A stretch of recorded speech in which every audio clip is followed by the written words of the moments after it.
Panguva ino iri kuonekwa kunzi the political environment yemunyika yedu yeZimbabwe panguva ino is not stable. Vakuru veZDF members vauya panapa vachipa stern warnings with the top leadership yenyika yeZimbabwe. Subscribe like or turn the bell kuti mnamzvimbando vanyora nhau dzamuri kuona pascreen since.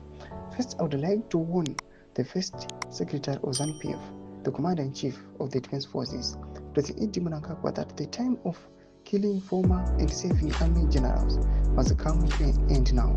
This must stop forthwith. We are now aware that President Mnangagwa and Queen Muda were responsible for the deaths of high-ranking army generals since 1980.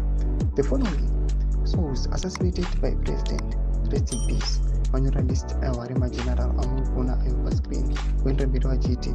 This list is endless, including all ministers who were assassinated during the reign of the late regime. We are now instituting private investigation into these deaths and bring to book everyone involved in these deaths. We will leave no stone unturned. I move on to address to the junior officers, members of the Sabc Defense Forces, police prisons, and Central Intelligence Organization. We have taken note that the current administration of Mnangagwa has abandoned you to suffer. We have fallen into the hands of kleptocratic rulers who treat the country treasury as a source of wealth, spending funds on luxury goods and extravagance as they fit. Many of these leaders secretly transfer public funds into secret accounts in foreign countries to provide for themselves if removed from power.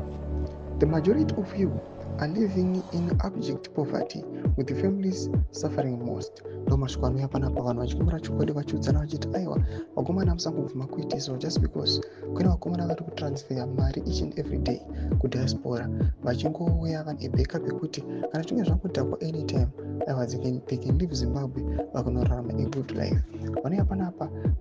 Majenerali akaassasinatwa vakwana panapa kuya vachataka vakomana geza we're going to stand for you. Tudze mafunguro enyu muri pamusoro pechitwe chaavina kumesikichemedza mafunguro enyu. So subscribe or like, turn on the bell.